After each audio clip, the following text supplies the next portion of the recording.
Hello? I was just told that we are on air for Eagle Insider. I'm Liv. And I'm Nick. Let's jump into our news. So now we're going to start with our first interview on plastic. Plastic. Here's Mathoni, Theo, and Lauren for the truth about plastic. We have yet another interview, and this time it is of me and about my football passion. She's in football. Yes, I am. Yeah, tackle me.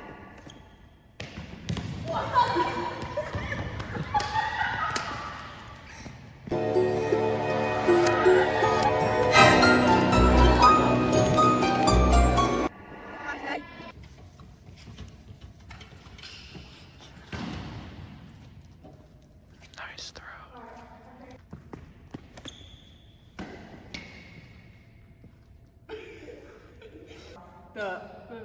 Oh my gosh, I didn't see you there. A little scary, right? Well, are you guys ready to learn a little bit more about one of the first Summit female football players? This is Liv Matthews, and she is the girl underneath the helmet. Yep, that's.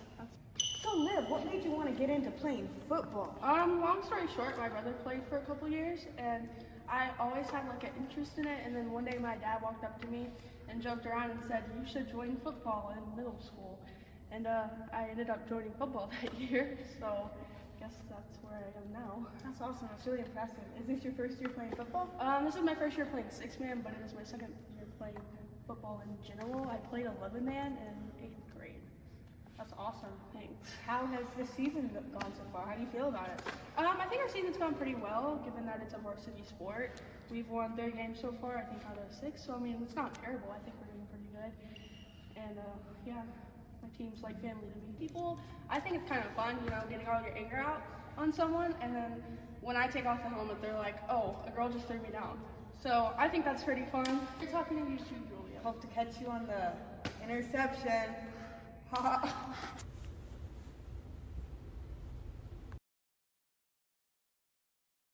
Speaking of football, here we have our sports slides for the week. Woo!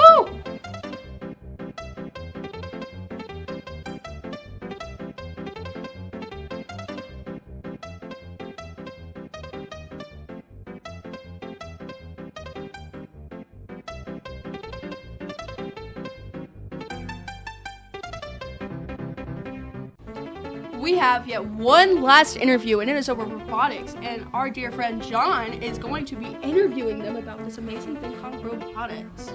Yes. Hello, Mr. Austin. So tell me a little bit about the robotics club. The robotics club. Well, I guess we're spinning that out a little bit of the Makers Club. But robotics competition is something done like at all sorts of levels at school. I mean, Lego's been doing robotic stuff with this since like the mid-90s. This was the RCX brick. They have a thing called First Lego League, and they start that thing out at like 2nd grade. So we're exploring that. We're also looking at something in the middle school, high school range as well. So what specifically do you focus on when you're doing robotics? What's your end goal, I suppose? Well, robotics, it's like any team sport. Yeah. When you're doing it, it's not just programming. It's not just screwing, getting motors to work and pieces like that. You have a challenge. Every team gets to see the challenge at the same time. It's usually something that will kick off in the first week in January, and everyone's going like, how are we going to solve this problem? And we've got like 4 weeks to get something going. So it's very constraint based. So when we do an element like when we do robotics club, the point is to see students get a chance to walk through what's a rigorous schedule of solving a problem, and you switch from getting grandiose ideas of how something's going to work, and then you realize that that's way too complex and it gets simplified.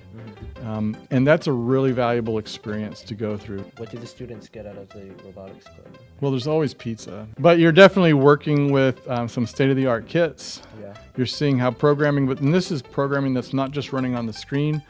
This isn't one we've used in competition, but we've had one. Natalia Bazadzis used this some last year, programmed it to track through lines. It was a donation made to Summit. Taking code that runs on the screen always runs the same way every time. You see that program. When you make something that interacts in the real world, it gets stuck in the mud, it bumps against the wall, something breaks and falls off. For people that aren't that are interested in coding, what else can people do since it's not all just about coding? There's making banners. There's designing a T-shirt. There's it's just like a small athletic program in some regards.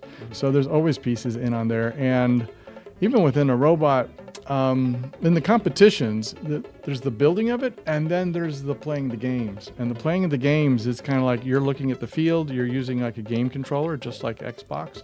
And sometimes the people that like doing that aren't the same ones that are doing the program. So you go through a design, you build, you prototype, and then you actually try to test things out on a course, see if it works.